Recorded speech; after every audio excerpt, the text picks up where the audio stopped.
ግን አሁን በቃ ማለት አለበት እየተባለ ይገኛል። ወንጌል ባናቱ ይተከል ሆነ ሲባል 2 ወር ሳይሞላው ደግሞ ወጣ።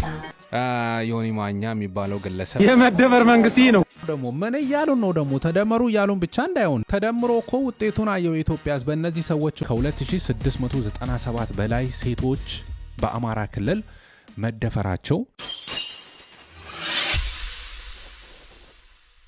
ሰላም ወደ ዩቲዩብ ቤተሰቦቼ እንዴት ናችሁ? እግዚአብሔር ይመስገን። አሽሩካ ቻናል በሌላ ቪዲዮ ተመልሼላችኋለሁ። ዘና ፈታ ያላችሁ ቁም ነገር የምታገኙበት ቻናል ነው። ቪዲዮ ላይክ ያረጋችሁ ሐሳባችሁን ኮሜንት እንድታረጉ በትህትና ጠይቃለሁ። ቀጥታ ወደ ዛሬው መረጃዎች አልፋለሁኝ። አሽሩካ የምርጦች ምርጫ ይቀጥላል። ፋተኛው ገላ ተቀጣ ተማረ ዛሬም ጾመኛ ነው ሲያስብህ አደረ አንተን ማለት ከቀረ ሕይወት ምኑን ሰመረ የኔዎት ያላንተን አይደምቅም ባዶ ነው ስም የለኝም እኔ ከጠሩኝ ባንተው ነው አብሬህ ያለው ለበደልኩ በደል በእንባ በመልሰው የሚያንሰኝም አይደል ማንዋቴ የሚያንሰኝም አይደል። ፐርፌክት ትላለ። 11 ከ10 ተሰጥቷታል ለዚች ልጅ። አዶናይ ወጣቱን እንደዚህ እያፈራ ነው፣ ታለንት እንዲወጣም እያበረታታ ነው። ነፃነት ትባላለች። የእንቅስቃሴ እያደረገች ነው። ይመቻል። እዚህ ጋር ነው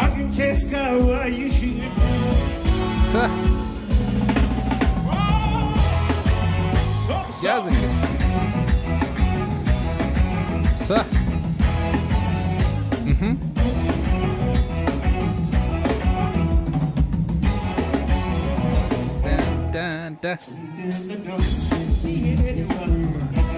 ዮሐንስ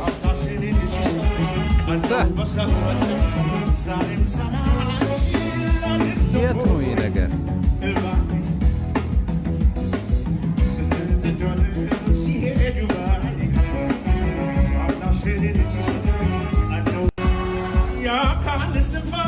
ዘመን ተሻጋሪው ፀሐዬ ዮሐንስ በእውነት ብዙም ያልተነገረለት ሰው ነው። በጣም ይመቸኛል። ፀሐዬ ዮሐንስ ስለ ሀገር፣ ስለ ፍቅር፣ ስለመን ብዙ ነገር እንትን ያለ ነው።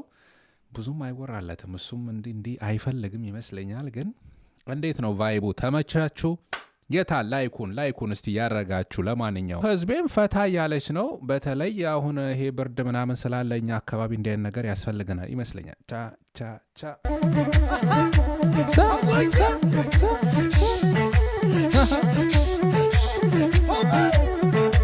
ዋይ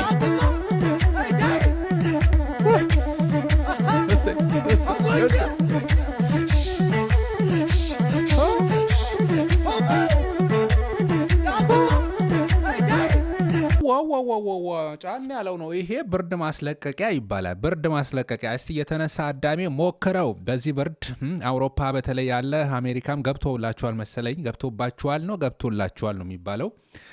ካናዳስ እንዴት ነው ብርዱ? አልመጣም። ተንቀሳቀስ፣ አትቀመጥ። ሆነ ሲባል 2 ወር ሳይሞላው ደግሞ ወጣ። ዮኒ ማኛ ያለበት የቤት ጣጣ ምን በወጣ ወንጌል መዳኛ ነው ለሕይወት አንተው ትክክል በለ እዛው ባናት። አንዴ ፕሮቴስታንት ሲሆን፣ አንዴ ሙስሊም ሲሆን፣ አንዴ ኦርቶዶክስ ሲሆን ዮኒ ማኛ የሚባለው ግለሰብ እንግዲህ ብዙ ችግር ሶሻል ሚዲያ ላይ ከፈጠሩ ግለሰቦች የሚጠቀስ ነው። አንዴ ተለወጠ መልካም አረገ ሲባል፣ አንዴ ደግሞ እንደዚህ ሆነ ሲባል፣ ሰሞኑን ደግሞ እጅግ አጸያፊ በሆነ ሁኔታ ወንጌልን መሳደብ፣ ሃይማኖት አባቶችን መሳደብ፣ ቅዱሳንን መሳደብ፣ በተለይ ኦርቶዶክስ ቤተ ክርስቲያን እኔ ምን እንደነካቸው አላቅም። ሶሻል ሚዲያ ላይ በእውነት እየተናገረ ያለው እዚህ ጋር ለማቅረብ የማይመጠን በእውነት ይሄንን ጉዳይ ራሱ ለማንሳትም አሳፋሪ የሆነ ነገር ነው። ይህን ጭራሽ አባቶችን እያብጠለጠሉ ቅዱሳን አባቶችን እያብጠለጠሉ መሳደብ፣ ስዕላትን መገልበጥ ምን ይሄ በቃ ሶሻል ሚዲያ እንደ ትሬንድ እየሆነ መጣ። እየተለመደ አንዳንዱ ጭራሽ እንደ ሙድ እያደረገው እየመጣ ነው። ወንጌል ባናቱ ይተከል። የምን ወንጌል ነው የምታወራው? ምን አባቱ ያደርግልኛል? በክብሬ አልደራደርም። ከ6 ወር በፊት ዮኒ ማኛ አልተለወጠም የውሸቱን ነው ከጥቂት ጊዜ በኋላ ወደ ቀደመ ነገሩ ይመለሳል ብዬ ቪዲዮ ሰርቼ ስንት ሰው እንደሰደበኝ ስንት ሰው ተቃውሞ እንዳደረሰብኝ አሁን ተለውጧል መቼም አይመለስም ወደዛ ስድቡ ሰው እኮ ነው በጣም የሚያሳዝነው ነገር አሁን ይሄ ነው ሰው እንደዚህ አይነት ሰዎች ያው የሚፈልጉት አቴንሽን ነው እየተሳደቡ ምን ይያሉ ያው ጥሩ ነገር በእናገርና ክብር የሚጠብቅ ነገር ሲሆን ሰውም ትኩረት አይሰጣችሁም ሶሻል ሚዲያ ላይ ለዚህ መሳደብና እንትን ማድረግ ነው የተለያየ ነገር ይሄን ያው ሰው ነው በአንድ በኩልም ተጠያቂ ነው ህብረተሰቡ ይሄን ሰውዬ በዚህ ደረጃ ወጥቶ እንዲጋልብን ያደረግነው ብዙዎቻችን ነን ብዬ ነው የማስበው ምክንያቱም ይሄ ሰው ያልተገለባበጠበት ያልሄደበት ያልሆነው ነገር የለም በዛ ውስጥ ሁሉ ቁጭ ብለን እሱ በሚያደርገው ነገር ከመሳቅ ከመሳለቅ አለፈንና እሱን ወደ ፐርፌክት ነኝ ወደሚል አይነት ሳቢ ውስጥ እንዲገባ አድርገነዋል ይሄው ነው አንቹ ታመጩ አንቹ ታሮጩ ነውና ህዝብ ነው እንግዲህ ከፍ ከፍ ያደረገው ይሄ ሰውዬ የሚመለከተው የሚያየው ሰው ባይኖር ሲሳደብ አንዱ ያው እሱም ተረድቶታል አንዱን ብሔር ተወሽቀ ስትሰደብ አንደኛው ያደናንቃል አንዱ ሃይማኖት ላይ ተወሽቀ ሌላኛውን ስትሰድብ አንደኛው ያደናንቃል ለዛ ነው ሰርቫይቭ ያደረገው ይሄ ግን አሁን በቃ ማለት አለበት እየተባለ ይገኛል በርቱ እንመልከት ስደትና ጣጣው መከራው መቼ ብዙ ነው እነዚህ ሰዎች አነጋጋሪ ሆኖ ወደ ስፔን እንደምትመለከቱት በግ መስለው ሊገቡ የነበሩ ግለሰቦች በቁጥጥር ስር መዋላቸው በዚህ ሰዓት ሰምቷል እነዚህ ሰዎች በቁጥጥር ስር የዋሉት በአልጄሪያ ሲሆን እንደምትመለከቱት ታዲያ በግ ለብሰው የበግ ልምድ ለብሰው እንደዚህ ወደ ስፔን ሊያቋርጡ ሲሉ አልጄሪያ ውስጥ በቁጥጥር ስር ውለዋል የምን ሀገር ዜጋ እንደሆኑ እስካሁን ድረስ መረጃው ይፋ አላደረገም ኢትዮጵያውያን እንደማይሆኑ ተስፋ አደርጋለሁ ነገር ግን በጣም የሚያስቅና እጅግ በጣም የሚያስገርም ነው እናንተ ስትመለከቷቸው በግ ይመስላሉ ወይስ አይመስሉም ሐሳባችሁን በኮሜንት አሳውቀኝ ነገር ግን ሶስቱም በቁጥጥር ስር ውለው አጃይብ በሉት ኢትዮጵያውያን አይደሉም አዎ እሱ ቢያንስ ያጽናናናል ግን የሰው ልጅ በእውነት ያስገርማል ያሳዝናልም በምን አይነት መስዋዕትነት ወደ አውሮፓ ሰው ሊገባ እየቆረጠ እንደሆነ እሺ ስደት እኔ እኮ ገረም የሚለኝ አንዳንዱ ሰው ህሊናው ምን ያክል እንደሸጠው ነው እነዚህ ሆዳደሮች ህሊናቸውን የሸጡ ህዝቡን ደግሞ ምን እያሉት ነው እንደመር እያሉት ብቻ እንዳይሆን የመደመር መንግስት ነው የመደመር ትውልድ ሆይ በርካታ ችግሮች በርካታ ተራራዎች ደግሞ ምን እያሉን ነው ደግሞ ተደመሩ እያሉን ብቻ እንዳይሆን ተደምሮ እኮ ውጤቱን አየው የኢትዮጵያ ህዝብ በእነዚህ ሰዎች እኮ መገደል መጨፍጨፍ ግፍና በደል ሊፈጸምበት ነው የቃሉን የፈረመው ነው የሚባል ተመልከት እንግዲህ አሁን ከነዚህ ጋር ቆምኩ ብሎ ሲያሽቃብጡ ይህንን ቪዲዮ ተመልከቱ ቀጣይ እስቲ ህፃኗ የምትለውን ማን ነው የምንጠብቀው እኛን አለሽ ወታደር እኛን ነው የሚጠብቀው ነው ህፃናት እንግዲህ የሚሉት ነው በጣም ነው የምወዳችሁ ሀገር ለወገን ቋሚ ናችሁና ኑሩልን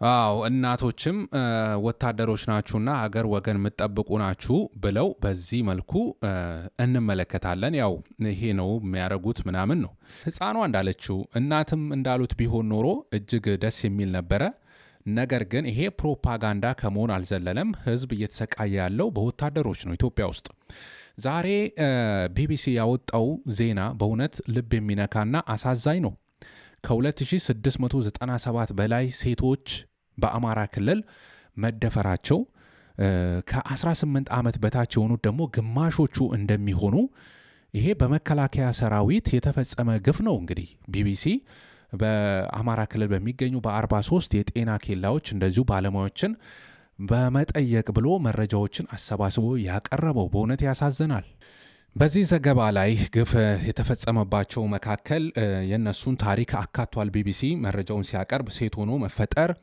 ያስጠላል ብለው ሴቶች እስኪናገሩ ድረስ የደረሰባቸው ግፍ ይጠብቁናል ባሉት የሀገር መከላከያ ሰራዊት በተባለ እንደዚህ አይነት ግፍ የተፈጸመባቸው እንደሆነ የተናገሩ ነው ጩኸት ብታሰሚ አንድ ጥይት ነው የሚበቃሽ ብሎ አስፈራራኝ በዛም ደፈረኝ ስትል እንግዲህ የደረሰባትን ግፍ ለቢቢሲ አጋርታለች አንድ ወር ሙሉ አለቀስኩ ምግብ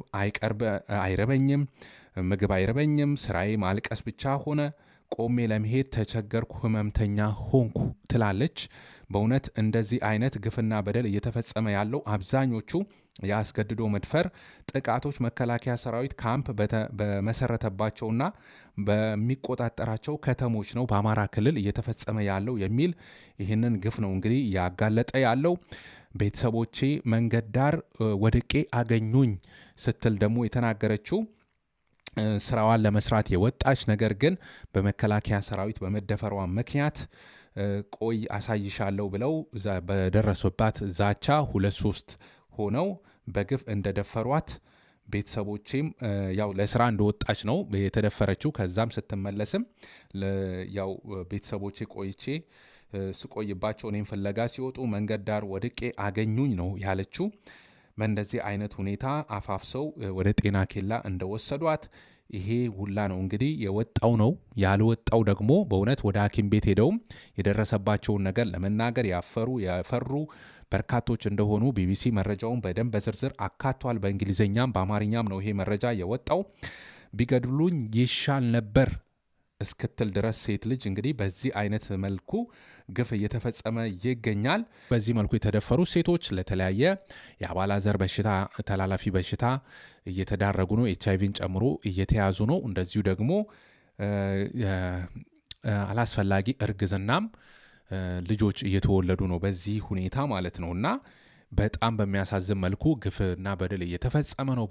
ብሔራዊ አርሚ ተብሎ እንግዲህ ሀገር ለመጠበቅ የተቋቋመ በዓለም ደረጃ ኢትዮጵያ ውስጥ ይመስለኛል እንደዚህ አይነት ግፍ እየፈጸመ ያለው በመንግስት ደረጃ እውቅና ተሰጥቶት ባለው የብልጽግና አገዛዝ ደረጃ በዚህ መልኩ እውቅና ተሰጥቶት ነው ግፍ እየፈጸመ ያለው።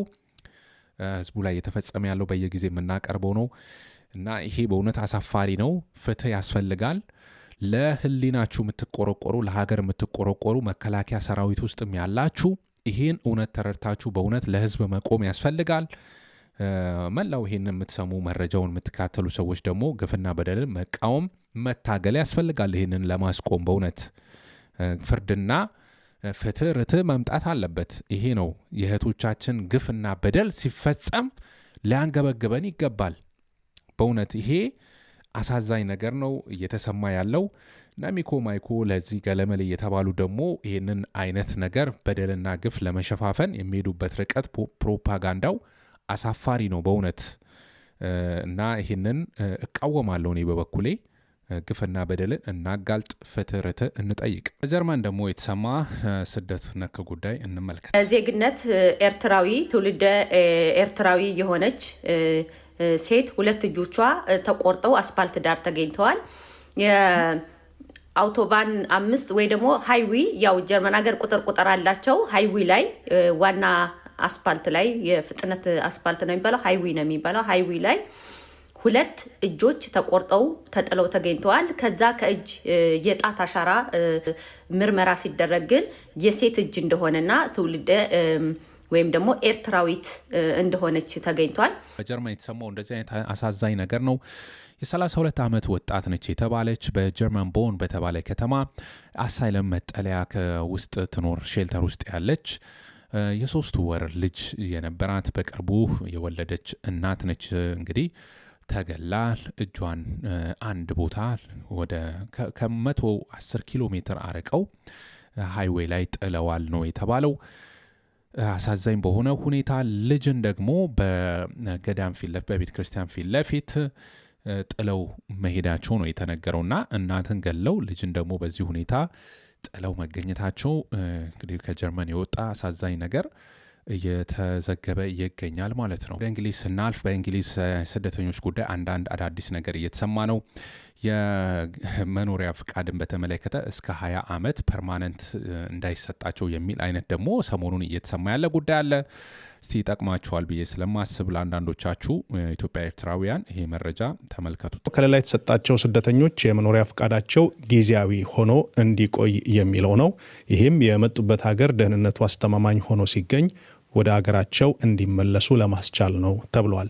ለዚህም እንዲሆን ጦርነትና የተለያየ ነገር ሽሽት አመልጠው ጥገኝነት ጠይቀው የሚኖሩ ሰዎች ያ ነገር ሲያበቃ እንዲመለሱ ሀገራቸው ደህንነት ሲረጋጋ ማለት ነው። ልክ አሁን ሶሪያዎች ሀገራቸው ተረጋጋ ሲባል ወደ ሀገራቸው ይመለሱ የሚል ጀርመንም አቅርባለች። አይ ቲንክ ስዊድንም ሌሎች ሀገሮችም እያቀረቡ ነው። ያው እንግሊዝም ይሄንን ነገር ተግባራዊ ማድረግ ትፈልጋለች። የማበረታቻ ገንዘብ ይሰጣል። ለምሳሌ እንደ ሶሪያ፣ ኢራቅ ካሉት ሀገራት የመጡ ስደተኞች አሁን በሀገራቸው ያለው ሁኔታ ተቀይሯል፣ ስለዚህ መመለስ አለባቸው ነው የሚለው የቀረበው የፖሊሲ ማሻሻያ። ሌላኛው ቋሚ የመኖሪያ ፍቃድ ለማግኘት አስቀድሞ በዩኬ የ5 ዓመት የጊዜ ገደብ ነበረ። አሁን ይህንን ወደ 20 ዓመት ከፍ ማድረግ የሚል ነው የፖሊሲ ማሻሻያው። እንዲሁም የከለላ ጥያቄያቸው ውድቅ የተደረገባቸው ስደተኞች ቀድሞ በተደጋጋሚ ጉዳያቸው በይግባኝ እንዲታይ የመጠየቅ መብት ነበራቸው። ያንን የይግባኝ የመጠየቂያ ድግግሞች ጊዜ ወደ ታች ዝቅ ማድረግ የሚል የፖሊሲ ማሻሻያ ቀርቧል። ሌላው ከዩኬ እንዲወጡ የተወሰነባቸው ስደተኞች በፍጥነት እንዲወጡ ማድረግ የሚለው ነው። ወደ መጡበት የሚመለሱ ስደተኞችን ለመቀበል በማይተባበሩ ሀገራት ላይም የቪዛ እቀባ ወይም ክልከላ ውሳኔ እንደሚወሰድም ይናገራል ፖሊሲው። መሳሰሉ አዳዲስ ጉዳዮች በእንግሊዝ የስደተኛ ጉዳይ እየተሰማ ይገኛል። ያው ስደት በአሁኑ ሰዓት በዓለም ላይ አስቸጋሪ መሆኑ ሁላችሁም የምትገነዘቡ ይመስለኛል። ይሄ ነገር አልተወሰነም። በነገራችን ላይ ያው ውይይት የተደረገበት ነው። ውሳኔ ሲተላለፍ ደግሞ መረጃው ማቀርብላችሁና በተለይ ፐርማነንት የሚለው 20 ዓመት በቃ አተምጦብን አይነት ነገር ነው አይደል እንዴ? በየአመቱ በየ2 ዓመቱ ምናምን እየታደሰ እስከ 20 ዓመት ድረስ የዜግነት ማግኘት አይቻልም በእንግሊዝ ውስጥ ከዚህ በኋላ ለሚመጡት እንደዛ አይነት ነገር ነው። ፕሮፖዛል ነው፣ ሀሳብ ነው ያቀረቡ ያሉት። ዞሮ ዞሮ ጥገኝነት ጠያቂዎች በእንግሊዝ የሚመጡ ዝቅተኛ የሆነ የከለላ መብት እንዲኖራቸው የሚል ነውና በቃ የሆነ ሰዓት ቆይተው እንዲወጡ አይነት የሚል ይመስላል። ለማንኛውም ወደ ሀገራችን የማይመጣ ሰዎች እንዳይመጡ አናበረታታም፣ ፖሊሲው እንዳያበረታታ ለማድረግ ነው። በባህር በምን ሰውም እየሄደ አስቸግሮናል ነው የሚሉት። ሰሞኑን በኢትዮጵያ የሴቶች እግር ኳስ ውስጥ እየተሰማ ያለው ጉዳይ አነጋጋሪ ሆኗል። አሁን እዚህ ጋር መሸፋፈን በቃ ይብቃ። ትውልድ እያለቀ ነው። ነገ ወደ እግር ኳሱ የሚመጣ ሴት እግር ኳስ ተጫዋች ሊጠፋ ነው። ስለዚህ ያ ነገር አሁን ይህንን ዛሬም ይህንን ፕሮግራም የሚሰማ ሰው አስበዋል? ሰፊ የሴት ልጅ አባት የሴት ልጅ እናት ልጇን አምና ለእግር ኳስ ተጫዋች ልትልክ ነው። ይህንን ፕሮግራም ዛሬ ሰምተው ግን መውጣት ስላለ እኛ እስከ ዛሬ ሸፋፈንን። ምን እናርግ? ሸፋፈንን። ቢያንስ ልጆች ናቸው፣ ህፃናቶች ናቸው፣ ታዳጊዎች ናቸው። ህይወታቸው እንዳይበላሽ፣ ቤተሰቦቻቸው እንዳያዝኑባቸው ደባበቅን። በሴት እግር ኳስ በኢትዮጵያ የሴቶች እግር ኳስ ያው የሴት ለሴት ጾታ ግንኙነት ግብረ ሰዶማዊነት እንቅስቃሴ ይታያል በሚል እንግዲህ እንደዚህ አይነት መረጃዎች እየወጡ ይገኛሉ። ዛሬም ይህንን መረጃ አጣርተን እርምጃ እንወስዳለን የሚል ነገር ደግሞ መግለጫዎችም እየወጡ ነው። ብሔራዊ እግር ኳስ ደረጃ ይሄ ነገር የተስፋፋ ነው ማለት ኢትዮጵያ ውስጥ ምን ያክል የተንቀሳቀሰ ነው ይሄ ነገር የሚለውን ለወላጆች፣ ለወጣቶች፣ እንግዲህ ለእምነት ተቋማት አንቂ ደወል መሆን ያለበት ጉዳይ ነው። በእርግጥ ከዚህ በፊትም ብዙ እየተባለበት ያው ስር ለስር እየተመሰመሰ በተለይ ሶሻል ሚዲያውም አለ፣ ውስጥ ለውስጥ ቴሌግራም ምን ደግሞ እነዚህ አፕሊኬሽኖችም የሚያስፋፉት ነገር አለ። ብቻ አስኪ ነው ይሄ ነገር። ያው ተፈጥሮ የሰጠን እግዚአብሔር ያከብሮ ሴትና ወንድ አድርጎ ፈጥሮን የተዘጋጀበት መንገድ እንግዲህ ያስታውቃል ሁሉም ነገር እና ይሄን ነገር ልብ ማለት አስፈላጊ ነው። ያው ይሄን ነገር እያሳሰቡት ይገኛሉ። ይሄን መረጃ ያወጡት የስፖርት ባለሙያዎች ትኩረት ይሰጥበት እያሉ ቅድሚያ መሰጠት ያለበት ለልጆቻችን ነው።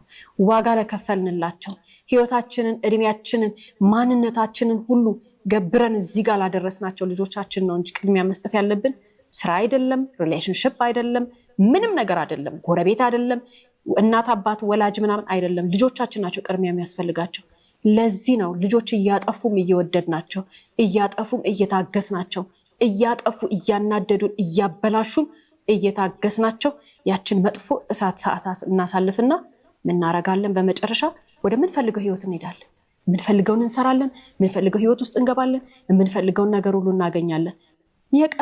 ይሄ ነው ቅድሚያ ለልጆች እየተባለ ነው። እናቶች እንዴት ነው ያስማማል? አዎ እንግዲህ ጤና ፍቅር ይስጠላችሁ ልጆቻችሁንም። ኢትዮጵያን ፒፕል ሚ ሃንግሪ ሂ ሃንግሪ ሂ ሃንግሪ ሂ ሃንግሪ ግን ዶንት ወሪ አረ ዊ ሃንግሪ ሚ ሃንግሪ ሚ ፍሬንድ ሃንግሪ ሚ ፓረንትስ ሃንግሪ ኦል እንዳለ ዘመድ አዝማድ ሰፈሩ እንዳለ ሃንግሪ ኦል ሃንግሪ ለሚመለከተው ይድረስ በእውነት ኦል ሃንግሪ ዊ ካንትሪ ሃንግሪ በእውነት ሃንግሪ ኑሮ ሰም ሃንግሪ እውነት ነው። በቃ ዋናው መልእክቱ ተላልፏል ነው። ይመቻችሁ። የት ናችሁ?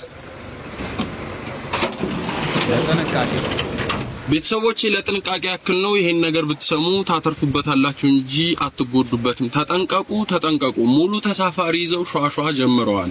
ሙሉ ተሳፋሪ ይዘው ልጅ ያዘላለ አቅመ ደካማ አለ። 1 3 4 ወጠምሻ ይደረግና ሙስሊም ስታይል ሂጃብ የለበሰች አለች፣ ክርስቲያን ስታይል ነጠላ ያጣጣለች አለች።